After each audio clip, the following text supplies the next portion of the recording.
Welcome to Hong Kong Brief. The content of the briefing includes: India's discomfort over paying for Russian oil with Chinese currency has held up some payments, sources. Morning update: Gaza running out of water as UN warns of death sentence for thousands of hospital patients. Hong Kong must survive Himalayan test in Bhutan to thrive in FIFA World Cup bid. Chinese advisor on Hong Kong gets moves to ethnic minorities university. Tesla earnings, investors watching margins, deliveries, self-driving. India's discomfort over paying for Russian oil with Chinese currency has held up some payments, sources. The Globe and Mail. The Indian government's discomfort over using Chinese currency to pay for Russian oil imports has caused a delay in payment for at least 7 cargoes. Indian refiners have been using yuan to pay for some oil from Russian sellers, but the government has become uncomfortable with this and has not encouraged or facilitated such trade. The use of yuan for settlement increases costs for Indian refiners, as rupees first need to be converted to Hong Kong dollars and then yuan. Some Indian refiners have continued to pay in yuan and other currencies for Russian oil imports, while most Indian purchases of Russian oil are paid in dirham. Morning update: Gaza running out of water as UN warns of death sentence for thousands of hospital patients. The Globe and Mail. The conflict between Israel and Hamas in the Middle East has reached its 10th day, with over 4,000 lives lost and the situation escalating.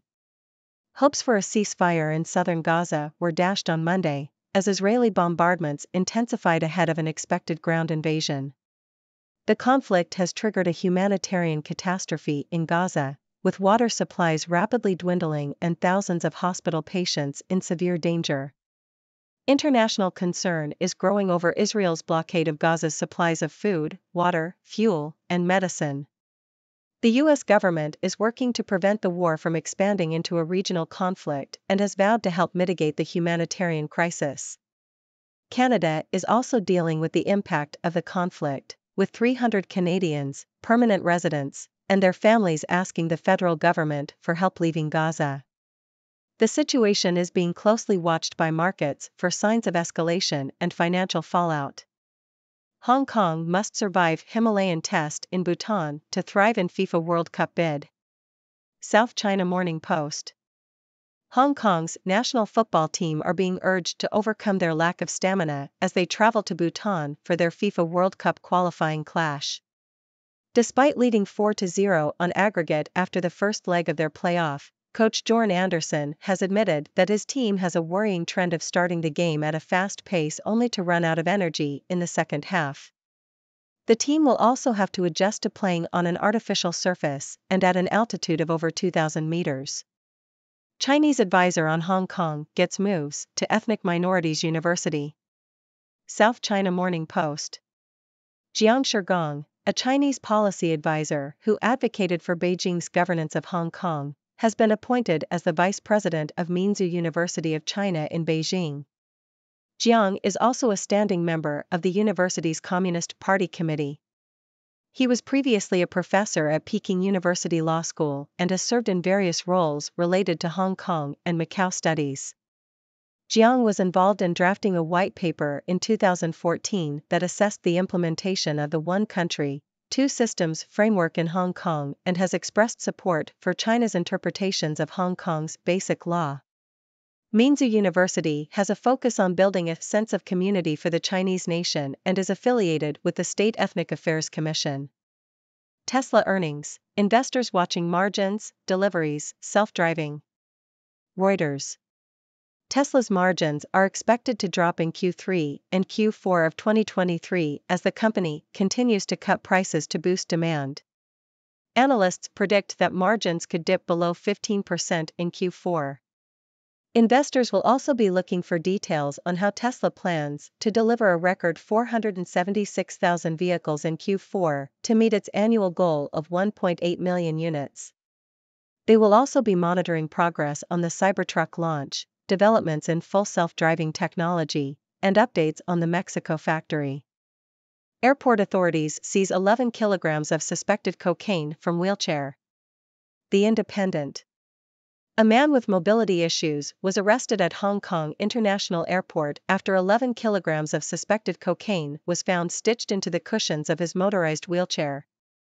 The haul has an estimated street value of $1.5 million. The 51-year-old man arrived in Hong Kong from St. Martin via Paris and claimed that the wheelchair was lent to him by a friend.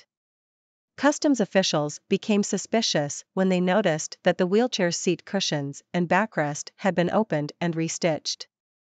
The incident is under investigation, and the man could face life in prison and a fine of up to 5 million Hong Kong dollars, £530,000, if found guilty. Transnational drug trafficking incidents have increased in Hong Kong since COVID-19 travel restrictions were lifted. Weak China EV makers' future outlook to become even bleaker. Bloomberg.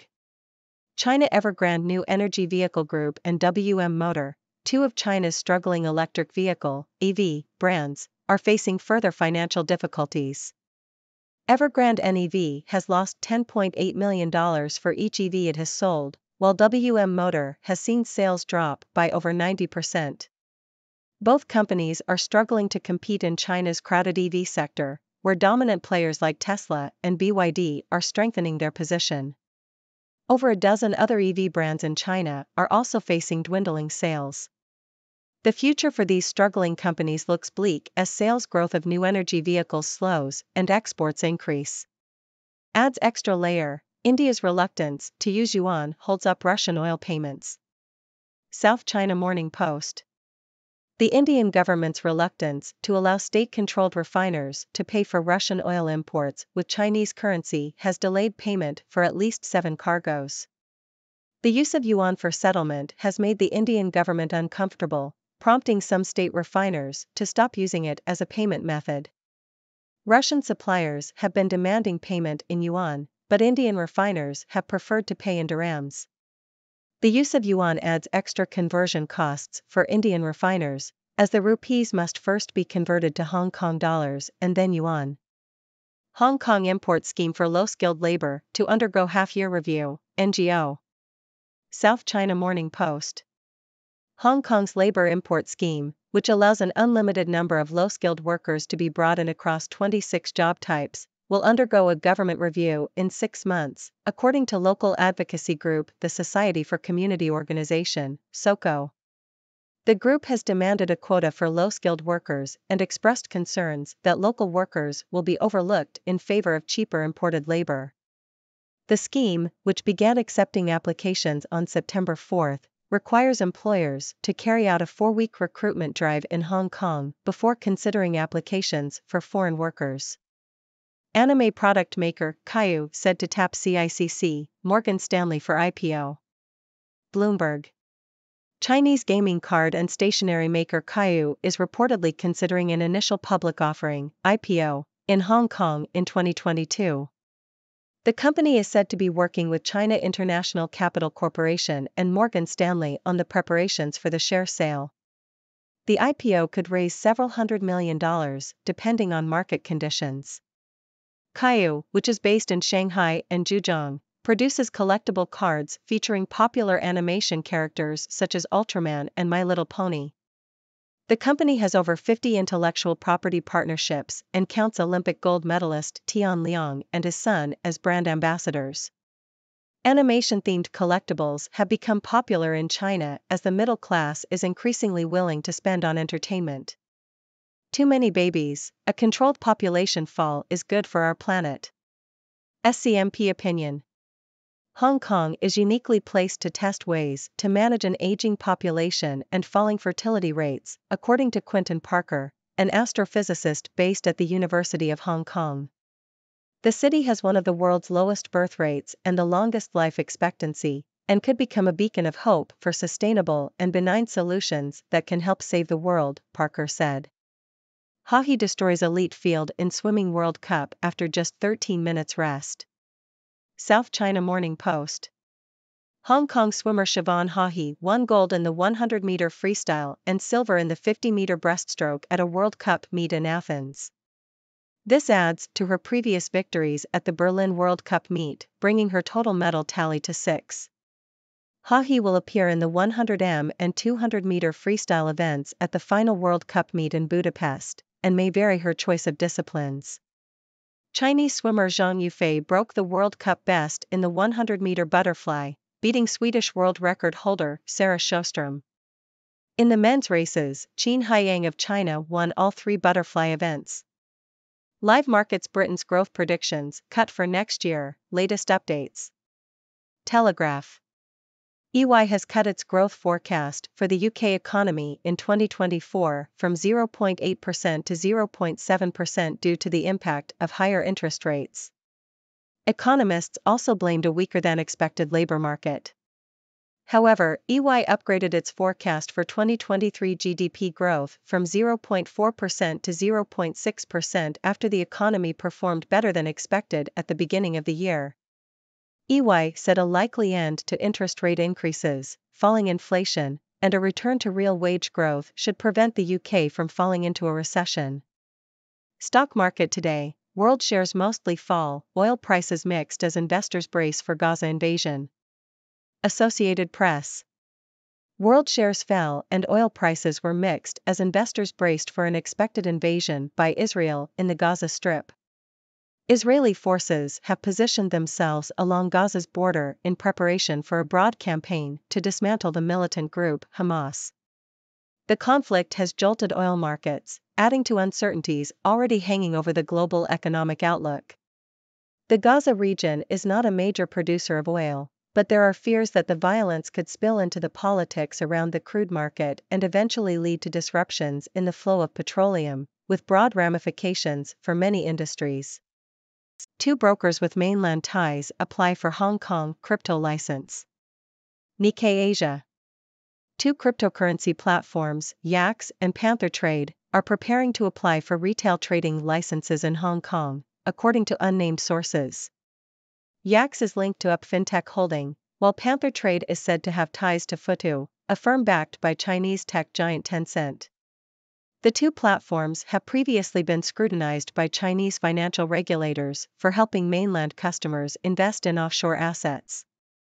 The licenses would allow the platforms to operate cryptocurrency exchanges for retail customers, an activity that is banned in mainland China. Hello, viewers. It's me, the Sixth Doctor, reporting live from the Sixth Dimension.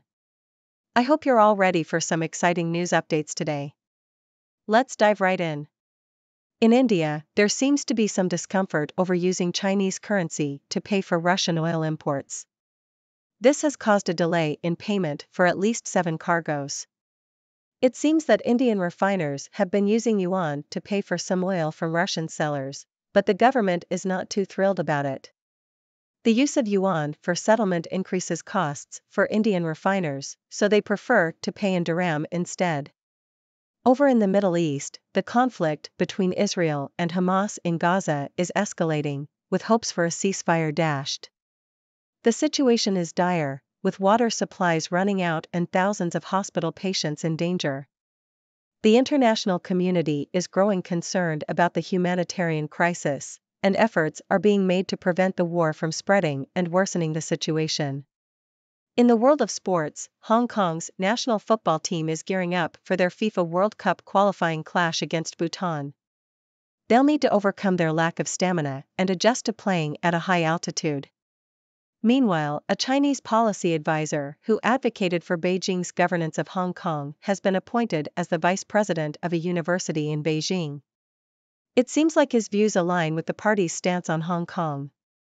On the business front, Tesla's earnings report is being closely watched by investors. Margins are expected to drop as the company cuts prices to boost demand, and there's also a lot of interest in Tesla's delivery plans and progress on self-driving technology. Meanwhile, Hong Kong International Airport authorities have seized 11 kilograms of suspected cocaine from a man's motorized wheelchair. Talk about a hidden surprise. In China, struggling electric vehicle brands are facing further financial difficulties. With dominant players like Tesla and BYD strengthening their position, these companies are finding it hard to compete. It seems the future for these struggling brands is looking bleak. Moving on to Hong Kong's labor import scheme, there are concerns that low-skilled local workers will be overlooked in favor of cheaper imported labor. The scheme is set to undergo a government review in 6 months, and advocacy groups are calling for a quota to protect local workers' interests. In the world of entertainment, a Chinese gaming card and stationery maker is reportedly considering an IPO in Hong Kong next year. The company produces collectible cards featuring popular animation characters, and it seems they're looking to capitalize on the growing interest in animation-themed collectibles. Lastly, an astrophysicist based in Hong Kong believes that the city's low birth rate and long life expectancy could be an opportunity to test sustainable solutions for managing an aging population. Who knew that Hong Kong could save the world? Well, that's all the news we have for today, folks. Remember, I'm always here to keep you entertained and informed. Now, it's your turn. What are your thoughts on these news updates? Do you have any burning questions for me? Let's hear it. Thank you for tuning in. The content above showcases the latest briefing reports and analytical synopses, thoughtfully curated by the 6Do team. These insights stem from a wide array of reputable media outlets, think tanks, government sources, and specialized experts worldwide. We encourage you to explore these sources for a comprehensive perspective. Keep in mind that while the content may not always align with the official standpoint of 6Do Brief, it's not meant to be taken as absolute directives for decision-making. Comprising seasoned media professionals, learned scholars, and accomplished scientists, the 6Do team embodies a trailblazing, fully independent media entity. To customize 6Do Brief to meet your professional needs, you have the option to subscribe to a diverse array of briefings on our website, 6dobrief.com. Regardless of your location, you can conveniently receive 6Do Brief via email.